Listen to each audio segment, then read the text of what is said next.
divas! Hope you're all fierce. Welcome to The Performer's Path, the podcast where we delve into the highs and lows of the performance industry and beyond. If it's using your creative juices for onstage, in auditions, or those in between jobs, we discuss it all with real people in the industry who've been there and got the t-shirt as a gift.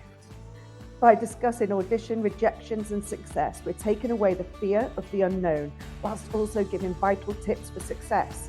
So let's tread the boards together in this week's episode. I'm your host, Alison Hughes, and I'm joined by the incredible Lemuel Knights. When was it you found your light, do you reckon? I think I've had the opportunity to work on lots of different shows that do lots of different things. And each time I do something new or find a little corner that I really love, I think that light gets a little bit brighter. Or maybe not necessarily brighter, but it covers more area. Yeah. So, for example, I did my first puppetry show when I did 101 Dalmatians, and I played Lucky, like the little bit. So I was the biggest person, like biggest stature in the company, and I was playing the smallest dog. And that was all puppetry that was designed by Jimmy Grimes. Shout out to Jimmy for these incredible puppets. But I'd never done anything like that before. I'm learning how to move like a dog and to move your puppet. Like, you do forget when you're watching it that there are people behind these. You do, yeah. Behind these things, and that's because of all the work that goes into making it look that way. And then another show that I did that was Actor Muso, where people would celebrate you for, you know, coming out and playing a saxophone solo or doing a cool dance move with a tuba. That was really cool. Then I got my first dance move with a tuba. Yes, there's actually, if you look up Ragtime in their EPK that they did, so the trailer for it, I do this cool like tap move, and I know you're a tap queen. I do this tap move with the tuba in the air. It's really, really cool. All these different things that just give me a little bit more confidence. So when I walk into I walk into a bit of a scary room for like a bit of a scary project, I just go, wait, you just learned to move that puppet like it was a dog, and you performed it to 1,000 people every night that were absolutely loved it and thought you were a dog. So I think you're going to be okay in this room. And you know, all these other little things that happen that just add to your confidence. So that positive self-talk and that affirmation that you've been doing, you've done these things, and therefore I'm sure I'll be able to do this as well. Yeah, I mean, one of the best things to remember from an audition is when you walk into the room, everyone is rooting for you. Yes. At all times. I mean, even if, you know, people aren't having a good day, or they've had, you know, whatever happened to them outside of the room that you're stood in, they want you to get this job. Everyone is on your side when you walk in. And that is the biggest thing that helps with my nerves, because I realized that me getting nervous is the only thing it was affecting was me. Yeah. Like, my nerves weren't going to get me anywhere. They weren't going to help with anything. They just needed to, they can be there, but they need to be channeled and understood. So as soon as I started to kind of breathe and realize that these people want me to be here, I wouldn't have got in this room if they were not rooting for me. Mm-hmm. And that just gave me a bit of a calm, because then if you don't get the job, you just know that you've done everything that you can. So I didn't get, I think I'm allowed to talk about this. I didn't get the Hunger Games is coming to stage, and I was very excited about the Hunger Games because it all coincided with me finishing Hamilton. There was a few friends that I already knew that were doing it because they'd done the workshops for it.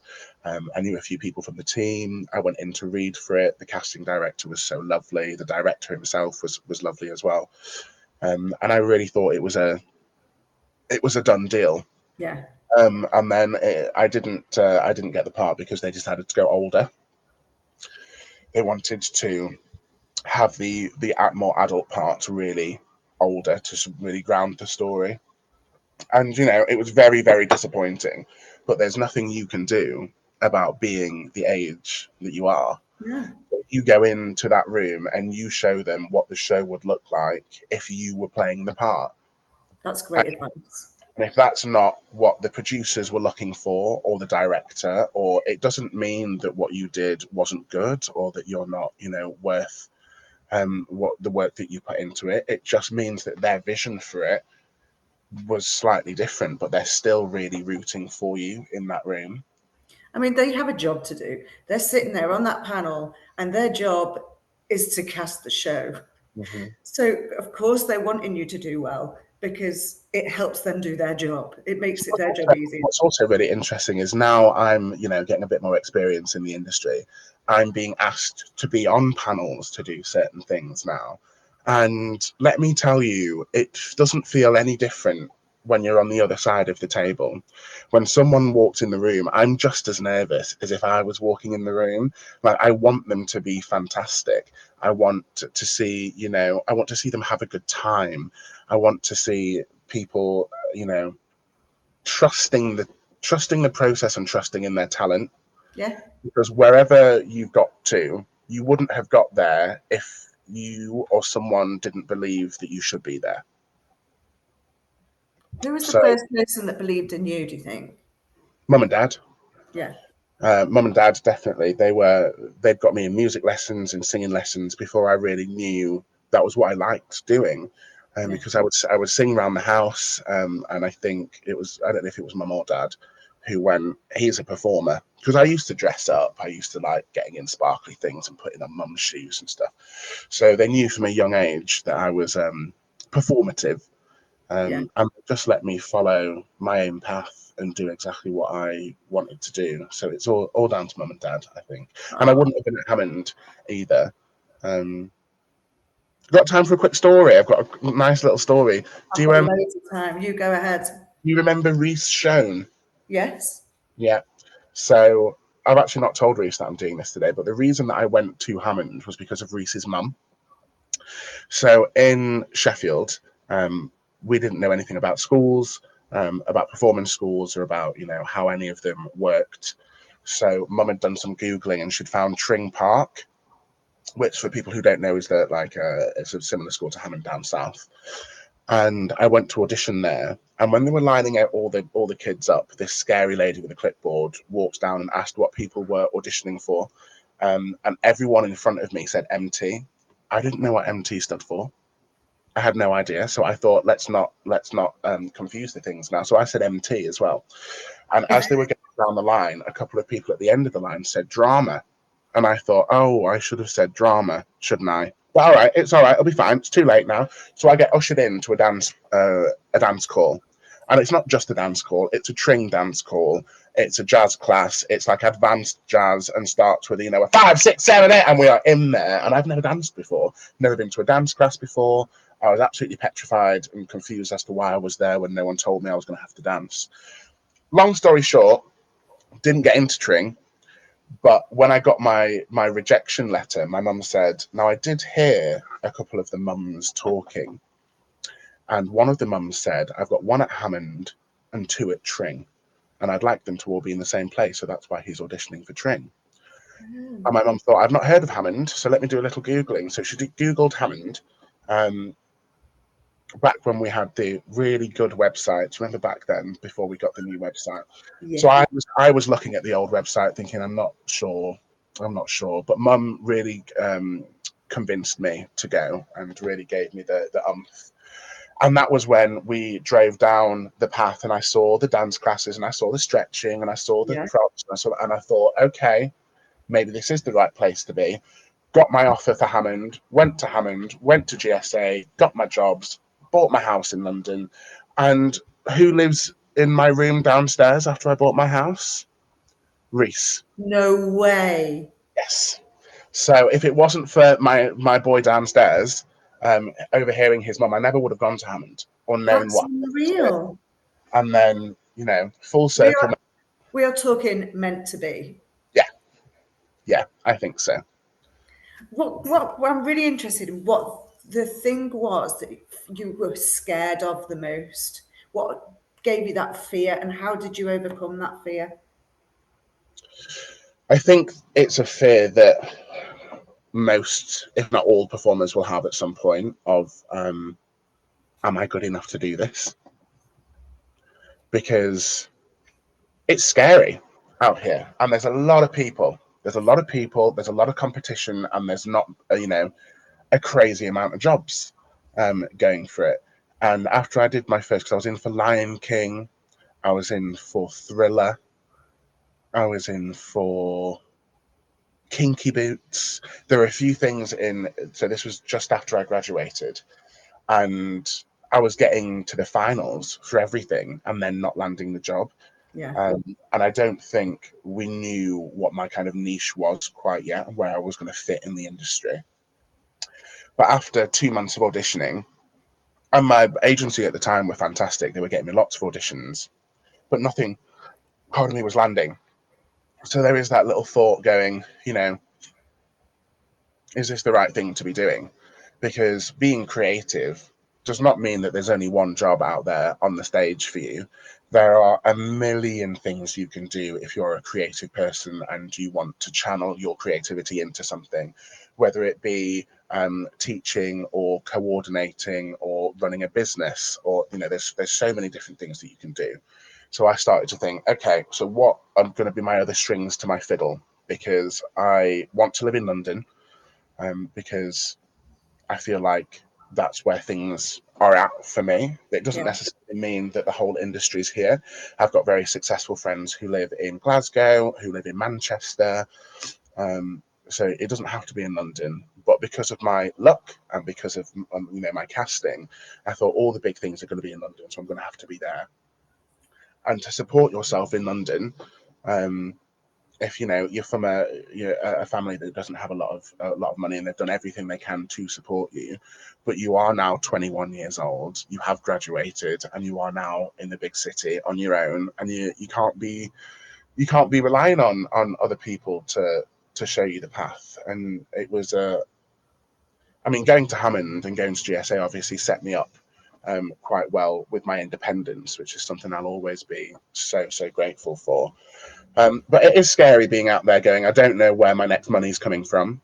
I actually don't know where I'm going to be living in the next couple of months, because I was renting rooms by the month, because I didn't know when a job was going to hit or if I was going to get a tour. So it's the uncertainty that is kind of the scariest bit. And annoyingly, there isn't really a fix to it. You just get a lot more used to it as time goes on.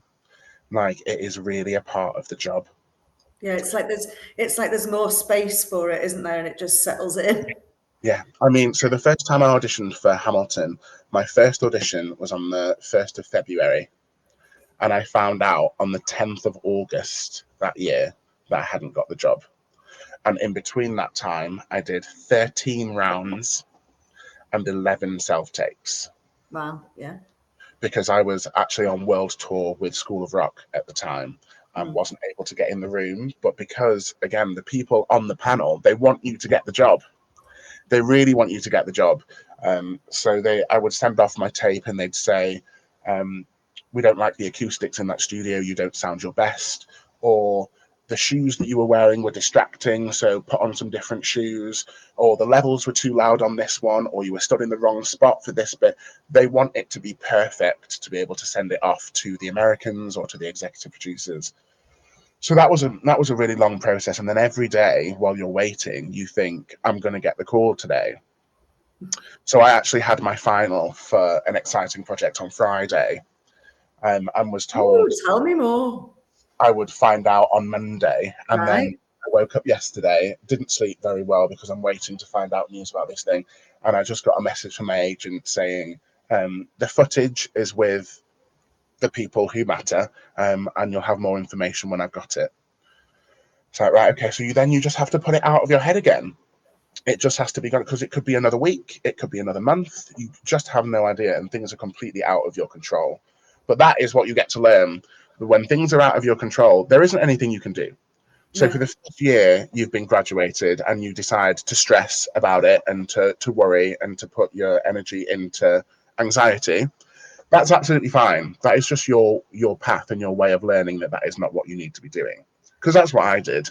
My first year was like, I would be thinking up scenarios that I could say to my agent that would force a decision if that makes sense. Yes. Like, well, I've got a friend getting married in Brisbane, and I'm going to have to book tickets for that next week. So if we haven't heard from them, I'm going to book the tickets and they can't have me. It's like, you can't be doing that, bro. No, you can't. You just have to wait for the decisions that need to be made, and it could take ages. It really could, and you just have to be at peace with that. And I really am now. Like, as soon as I got the message yesterday saying it's not going to be today that you'll get an answer, I put my phone away. I went to meet my friend for lunch. I cooked a lovely dinner. I cleaned the house a little bit, and then you just don't think about it. And then this morning, I was like, oh yes, it might be today. And as I was thinking about it, I actually got a call, and it was the moment, and I got the job. I did get the job. Can you tell us a little bit about it? Is it anything that you It's can a show that has previously existed. It was on Broadway 10 years ago, and they are wanting to revamp it and to do some different things with it. So I'm going to go and workshop it for a couple of weeks, and then it's going to go on a very exciting world tour where it'll do. My favourite places are New York, Sydney, Amsterdam, Paris. Well, I'm so glad we got this podcast in first. Yes, I mean, I'm sure I'll probably be out there by the time. Oh my God! So while people are listening to this, you'll be in New York or Sydney doing this wonderful revival of this show. Yes, and it's so different to Hamilton as well. So, and I haven't done a show like this before. So this will just make my umbrella, the light inside my umbrella, a little bit brighter. Amazing. So, Len, congratulations. Thank you. And again, I don't feel like I would be where I am now without the early support I had and without the experiences I had at Hammond. They were absolutely my foundation to where I am now. So it's thank you to you as well. All right, that's it for another episode. Don't forget to comment, like, and subscribe. And wherever you are on your performer's path, stay safe and sane, and let your creative light shine bright on whatever you do.